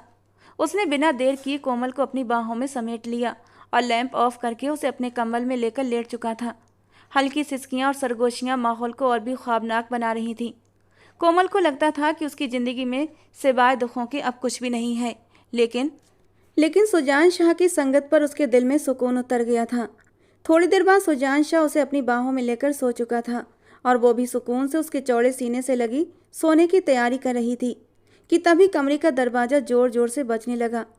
सुजान शायद अभी तक सोया नहीं था, फौरन से उठकर बैठा और आगे बढ़कर दरवाज़ा खोल दिया। सिम्मी गुस्से से अंदर दाखिल हुई थी। उसके चेहरे के हाव भाव ने कोमल को और भी डरा दिया। अंदर दाखिल होते ही वो अचानक सुजान के गले लग गई। तुम सिर्फ मेरे हो सुजान, मैं तुम्हें किसी के साथ नहीं बांट सकती। वो इस वक्त उसके सीने से लगी उससे अपनी मोहब्बत की भीख मांग रही थी। अचानक उसका बदला हुआ रूप सुजान को हैरत में डाल रहा था। कोमल तो बस हैरानी से उन दोनों को देख रही थी। तुम मुझसे दूर नहीं जा सकते, इस वजह को वजह बनाकर जो वजह ही ख़त्म हो चुकी हो, क्योंकि सुजान मैं तुम्हारे बच्चे की माँ बनने वाली हूँ। और इस खबर पर वो हैरत से सिम्मी को देखता रह गया। दरवाजे पर खड़ी आराधना जी भी हैरत से उसे देख रही थी, जबकि कोमल को तो लगता था कि सिम्मी उसे तलाक ले चुकी है। अब उसके वापस आने और अब प्रेगनेंसी की खबर ने उसे भौचक्का कर दिया था। ये तुम क्या कह रही हो? सुजान ने सिम्मी से पूछा। मैं बिल्कुल सच कह रही हूँ सुजान, मैं तुम्हारे बच्चे की माँ बनने वाली हूँ। मैं तुम्हें ये पहले ही बता देना चाहती थी, लेकिन मुझे उम्मीद थी कि तुम मेरी तरफ पलट आओगे। सुजान उसे देखता रह गया। वो बाप बनने वाला था, जबकि उसकी माँ ने तो उसे कहा था कि उसकी पत्नी बांझ है। उसने मुड़कर आराधना जी को देखा। उनके चेहरे पर भी हैरत के भाव थे। अगर तुम मुझसे और बच्चे से मोहब्बत करते हो तो अभी इसी वक्त इस लड़की को अपने कमरे से निकाल दो, और अपनी ज़िंदगी से भी। रही इस लड़की की ज़िंदगी ख़राब होने की बात, तो मेरा विश्वास करो, मैं इस लड़की की ज़िंदगी ख़राब नहीं होने दूंगी। मेरा भाई इससे शादी कर लेगा, तुम चिंता मत करो। वो तो पूरी प्लानिंग के साथ उसकी ज़िंदगी में दोबारा से वापस आई थी। तलाक का शब्द सुनते ही कोमल हैरत और बेयकीन से उसे देखती रह गई। एक औरत होकर वो दूसरी औरत की इज्जत पर दाग लगा रही थी। वो जानती थी उसका बाप तो ये सब कुछ सुनने और देखने से पहले ही मर जाएगा। जहाँ एक बार पहले उसकी मंगनी टूट गई थी, वहीं अगर अब उसे शादी की पहली रात ही तलाक मिल जाए तो वो कहीं मुंह दिखाने के काबिल न रहेगी। नहीं, भगवान के लिए ऐसा मत करें, मैं तलाक नहीं लेना चाहती। वो जल्दी से आगे बढ़ते हुए सुजान के सामने खड़ी हो गई थी। खबरदार, दूर हो जाओ मेरे पति से। सुजान सिर्फ मुझसे मोहब्बत करता है। सिम्मी पागलों की तरह चीखने लगी थी। सुजान ने उसे कंट्रोल करना चाहा। खुद को काबू में रखो सिम्मी, प्लीज़ तुम यहाँ बैठो। उसने सहारा देते हुए सिम्मी को सोफे पर बिठा दिया। तुम अभी इसी वक्त से यहाँ से निकाल दो और 2 दिन में से तलाक देकर फ्री करो। आराधना जी हैरत से उसे देख रही थी। आंटी, भगवान के लिए मैं तलाक नहीं चाहती। मैं सारी ज़िंदगी आपकी हवेली में नौकरानी बनकर गुजार लूँगी, लेकिन मुझे यहाँ से मत निकालें। मेरा बाप मर जाएगा, मेरी माँ भी जिंदा न रह सकेगी। मुझे तलाक मत दें। वो तो खुद को हैरत का शिकार था। मैं तुम्हारे बच्चे को अभी और इसी वक्त गिरा दूंगी सुजान, अगर तुमने इसे अपनी ज़िंदगी से ना निकाला। वो इस कदर तेज़ी दिखाते हुए उछलकर सोफे से नीचे उतरी और दरवाजे की ओर दौड़ी। तब सुजान ने उसे कमर से पकड़ते हुए वापस खींचा। तुम ऐसा कुछ नहीं करोगी। ठीक है, अगर तुम चाहती हो कि मैं इसे तलाक दे दूं तो मैं इसे तलाक दे दूंगा, लेकिन तुम अभी फ़िलहाल अपने कमरे में चलो। आज इस हादसे को 2 हफ्ते गुजर चुके थे और 2 हफ्तों में उसने अपने पति की शक्ल भी नहीं देखी थी। वो पूरी तौर पर सिम्मी के काबू में था। ना ही सिम्मी उसे उसके करीब फटकने देती और न उससे मिलने देती। आज भी उसका यही कहना था कि वो उसे तलाक दे दे, लेकिन आराधना जीत ने उससे कुछ वक्त की मोहलत मांगी थी। कोमल की तो सांसें अटकी हुई थीं। वो नहीं जानती थी आगे उसके साथ क्या होगा। वो बस चाहती थी उसे इस घर में रहने दिया जाए, भले ही उसे सुजान शाह पत्नी होने का हक देता या न देता। बस अपने माँ बाप की चिंता थी उसे। पल भर में ही हालात के बदल जाने पर सुजान भी हैरत का शिकार था। सिम्मी ने तो आज तक उससे कभी अच्छे शब्दों में बात नहीं की थी और आज वो उस पर अपनी मोहब्बतें निछावर करने लगी थी। आराधना जी के साथ मिलकर वो उस मामले की पहुंच तक जाना चाहता था, लेकिन उनके फैमिली डॉक्टर का यही कहना था कि सिम्मी पेट से है। अगर सिम्मी पेट से थी तो वो अपने बच्चे को नुकसान पहुंचाना नहीं चाहता था। उसके लिए उसका ये बच्चा सब कुछ था। कितने समय के बाद तो भगवान ने उसे खुशी दी थी। सिम्मी के आए दिन नखरे बढ़ते जा रहे थे। कोमल को उसने बिल्कुल एक नौकरानी बनाकर रख दिया था। उसका मासूम सा चेहरा 2 हफ्तों में ही मुरझा गया था। उस दिन भी उसने शादी की पहली रात के बाद से उस दिन कोमल को देखा था। उसके चेहरे के गुलाब मुरझा गए थे। सुजान को देखकर कोमल के चेहरे पर हल्की सी मुस्कान आई थी, लेकिन आंखों की चमक हल्की पड़ चुकी थी। सुजान उसे देखकर दुख से घिर गया था। वो ये तो समझ गया था कोमल उससे बहुत मोहब्बत करती है। एक रात की संगत के बाद से वो उसका दीवाना हो गया था। उसे बार बार कोमल की तलब होती थी, लेकिन सिमी उसे कोमल के पास जाने नहीं देती थी और कुछ ऐसा करना चाहता था कि उसकी ज़िंदगी से दुख हमेशा के लिए ख़त्म हो जाए। उसने अपने बढ़ते हुए कदम रोक लिए थे और कोमल को देखकर अपने मन में कहा था, कोमल, कुछ दिन का इंतज़ार और कर लो, कुछ दिन की तकलीफ़ और उठा लो, शायद उसके बाद सब कुछ ठीक हो जाए। ये कहकर वो वापस उल्टे कदमों से हवेली से बाहर चला गया था और कोमल उसे जाता देखकर बस आंसू पीकर रह गई थी। उस दिन शाम का वक्त था और सुजान शहर से बाहर गया था, तो सिम्मी ने कोमल को अपने कमरे में बुला लिया कि आज तुम रात भर मेरी सेवा करोगी, मेरे पैर दबाओगी। जबकि उसका हुक्म सुनते ही कोमल ने उसे हैरान होकर देखा। आराधना जी भी घर पर नहीं थी। वो उसके पांव दबाने के लिए बैठी तो सिम्मी ने उसे तंजिया नज़रों से देखा। कितना अजीब लगता है ना कि तुम एक मर्द को पाने के चक्कर में उसकी नौकरानी बन गई हो, जबकि कोमल उसके तंज पर खामोश रही। तुम जानती हो, मैं माँ नहीं बनने वाली, उसने कहा तो कोमल ने एक झटके से सर उठाकर उसकी ओर देखा। ये सब कुछ तुम्हें इस घर से हमेशा के लिए निकलवाने के लिए है। मैं तुम्हें सुजान की ज़िंदगी से बाहर कर दूंगी। एकदम से ही उठकर उसने उसके मुंह को दबोच लिया था और पागलपन के अंदाज में चीखने लगी। कोमल तो सख्त डर चुकी थी। छोड़ दे मुझे प्लीज, कोमल ने विनती की। तभी कमरे में आराधना जी दाखिल हुई। ये क्या कर रही हो तुम, छोड़ो इसे। उन्होंने कोमल को उसकी पकड़ से छुड़वाया। मैं नहीं छोड़ूंगी, कभी भी नहीं, मैं जान से मार दूंगी। इससे पहले वो आगे कुछ कहती, आराधना जी ने आगे बढ़ते हुए उसके मुंह पर जोरदार थप्पड़ रख दिया। मैं आज तुम्हारा सच सबूत के साथ तुम्हारी सामने लेकर आई हूँ। ये कहते हुए उन्होंने असली रिपोर्ट्स उसके मुंह पर दे मारी। उसने कीमत देकर डॉक्टर को अपने साथ मिला रखा था। सुजान भी घर आ चुका था। उन्होंने उसी दिन उसे अपने साथ ले जाकर सुजान के सामने ही उसका चेकअप करवाया था और वो प्रेग्नेंट नहीं थी। सिमी हमेशा की तरह चीखती चिल्लाती अपने घर चली गई थी, जबकि आज कितने दिनों के बाद वो धड़कते दिल में हजारों जज्बात लिए कोमल के कमरे की तरफ बढ़ा था। आराधना जी ने जब उसे कोमल के कमरे की तरफ जाते देखा तो एक सुकून का सांस लिया था।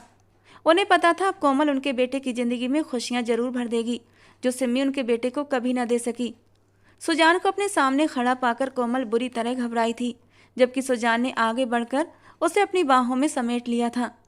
छोड़िए मुझे, उसने नाराज़गी से कहा, जबकि सुजान की बाहों का घेरा और भी तंग हुआ था। नाराज़ हो? आपको क्या मतलब? मुझे मतलब नहीं होगा, फिर किसे होगा? 15 दिन से तो आपने मेरी खैर खबर नहीं ली, अब कैसे आपको मेरा ख्याल आ गया? मैं चाहता तो पहले भी तुम्हारे पास आ सकता था, लेकिन मैं तुम्हें पूरी तरह खुशी और सुकून देना चाहता था। मुझे सिमी पर पहले ही शक था, क्योंकि डॉक्टर बता चुके थे सिमी कभी माँ नहीं बन सकती। फिर उसने तलाक का नोटिस भेजने के बाद माँ बनने का ड्रामा करके मेरी ज़िंदगी में दाखिल होने की कोशिश की और मैं उसे बेनकाब करना चाहता था, और उसके बाद ही मैं पूरी तौर पर तुम्हारा बनना चाहता था। और आज देखो, ये सुजान शाह सिर्फ और सिर्फ तुम्हारा है। ये कहते हुए उसने हल्के से अपने होंठों से उसे छुआ था, जबकि वो उसकी जरा सी संगत पर पिघल उठी थी और तड़प कर उसके चौड़े सीने से लग गई। सुजान ने भी हंसते हुए उसे अपनी बाहों के घेरे में समेट लिया था। सुबह आराधना जी ने बहू की बलाएं लेते हुए उसे ढेर सारा आशीर्वाद दिया था। उस रात वो वापस आया तो कमरे में वो उसका इंतजार कर रही थी। आराधना जी के चेहरे पर दबी दबी मुस्कुराहट थी, जिसका मतलब वो समझ नहीं पाया। आज उनकी शादी को 2 महीने हो चुके थे। जैसे ही वो कमरे में दाखिल हुआ, कोमल को खुद का इंतजार करते पाया। उसका ये निखरा निखरा और शर्माया सा रूप देखकर वो हैरत से उसे देखता रहा। क्या बात है, क्या आज कुछ स्पेशल है? सुजान उसे देखते हुए धीरे से मुस्कुराया। आप पापा बनने वाले हैं, उसने चेहरा झुकाते हुए शर्माते हुए खबर दी थी। तो वो कितनी ही देर तक उसे हैरत से देखता रहा और फिर धीरे से उसके करीब बढ़ते हुए उसे कंधों से थाम लिया और उसे अपने सीने से भींच लिया। कोमल की आंखों से आंसू बह निकले। वो जरूर उसकी तड़प के वक्त की मांगी हुई दुआ थी, जिसे उसने अनजाने ही मांग लिया था और भगवान ने उसे उसकी झोली में डाल दिया था, जिस पर वो जितना भगवान का धन्यवाद करती उतना कम था। तो दोस्तों, आज की हमारी कहानी आपको कैसी लगी कमेंट बॉक्स में ज़रूर बताना। पसंद आई हो तो प्लीज़ लाइक करना। रोज़ एक नई रोमांटिक कहानी सुनने के लिए हमारे चैनल को सब्सक्राइब करना। मिलते हैं दोस्तों अगली किसी नई कहानी के साथ।